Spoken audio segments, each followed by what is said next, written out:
हमारा संगठन भारत सरकार से वार्तालाप भी करता है। 2 अगस्त को हमने धरना प्रदर्शन किया जंतर मंतर पर। उसके बाद भारत सरकार इस बाबत में अब थोड़ा कुछ सोचने का काम शुरू हुआ है। आशा करते हैं कि हमारी आय बढ़ाने के नए नए प्लानिंग भारत सरकार ने हमारे सामने रखे हैं। हमारी मांग है कि कम से कम हमें 50,000 रुपया मासिक वेतन मिले, ऐसी व्यवस्था की जाए। अब देखते हैं मीडिया वाले हमें कितना सहयोग करेंगे।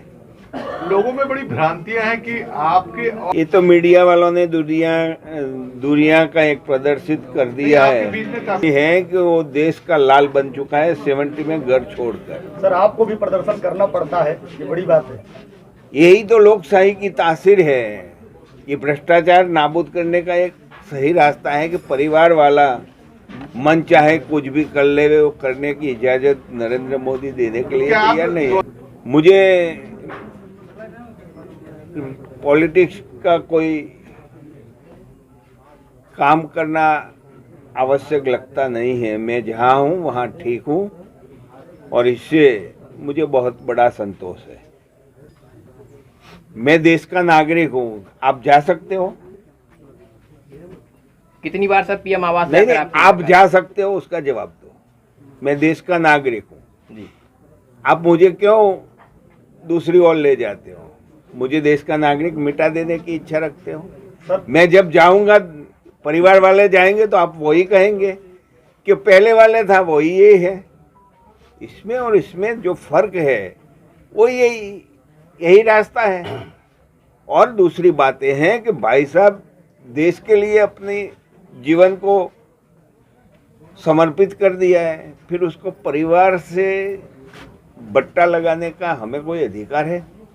जाके खाएंगे नहीं, पिएंगे नहीं, तो भी आप लोग मीडिया वाले वही बोलेंगे कि गए थे कुछ झोला भर के ले आए। ये सब गड़बड़ नहीं होनी चाहिए। सर आपने कहा भगवान राम भी पर हुए थे। नहीं सर, आपके साथ नहीं आई तस्वीरें? नहीं, पूरे परिवार से कहाँ आई है? तो हमारा कोई भाई जब माँ को मिलने को आता है, हमारा बड़ा भाई, तो कोई परिवार का कोई सदस्य आता है? माँ के सिवा कोई है? आपके पास तस्वीर हो तो दिखाओ। शुरू में जब पहली दफे आए थे, पहली दफे जब मुख्यमंत्री बने, तब मेरे छोटे भाई के बच्चे थे। उसके बाद बंद कर दिया उन्होंने, क्योंकि वो हमने स्वीकार किया है कि भाई अब ब्लड का रिलेशन रहा है, भाई तो है ही नहीं, वो तो हिंदुस्तान का बेटा बन चुका है। सर जितेंद्र के साथ आपको भी निमंत्रण आएगा तो आप उसको मना करोगे? लेकिन सर आपकी जरूरत है, धरना देते हैं तो आप भी तो नहीं, मैं धरना देता हूँ तो मेरे राशन दुकानदारों के लिए आवाज उठाता हूँ, तो राशन दुकानदारों के लिए उठाता हूँ।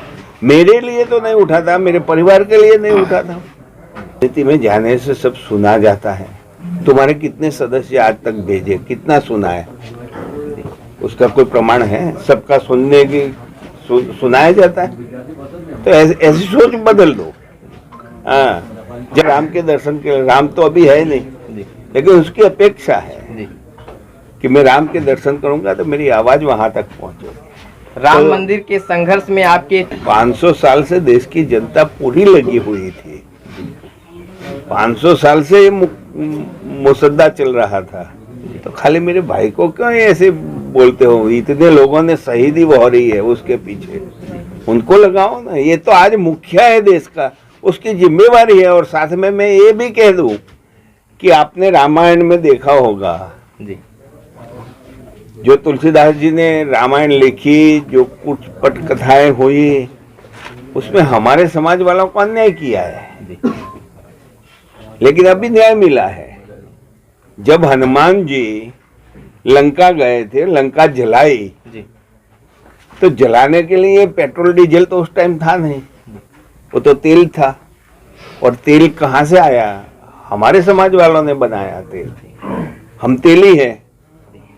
यानी ये कि तो हमें लंका जलाने में तेली की का थी, और ये भूमिका के कारण रावण का मनोदशा डाउन हुआ, और इसी के कारण राम विजयी हुए, और इसका अधिकार जो है वो तेलियों को मिलना चाहिए, नरेंद्र भाई ने प्रस्तावित कर दिया। और all India fair price of dealer federation पूरे हिंदुस्तान में 5,31,000 कोटेदारों का संगठन है। 2014 में all India fair price of dealer federation ने भारतीय जनता पार्टी की सरकार बने, इसलिए पूरे हिंदुस्तान में जी जान से मेहनत की है।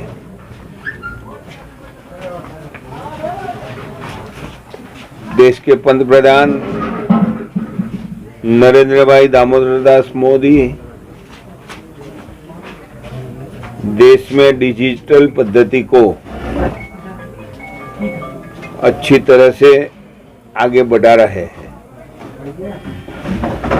इसके कारण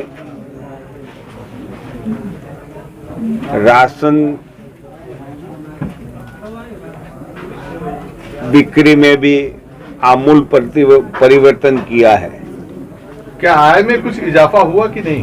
आपको पता है कि राशन दुकानदारों का बिक्री पद्धति अब बदल गया है। अब राशन कार्ड होल्डर जो है उसका थंब लगेगा, उसके बाद उसको माल मिलता है। यानी कि जो हवाई में चलता था वो अब कंट्रोल में आ गया है। लेकिन भारत सरकार ने बिक्री पद्धति में बदलाव लाई है, लेकिन हमारी आय के मामले में कोई परिवर्तन हुआ नहीं है।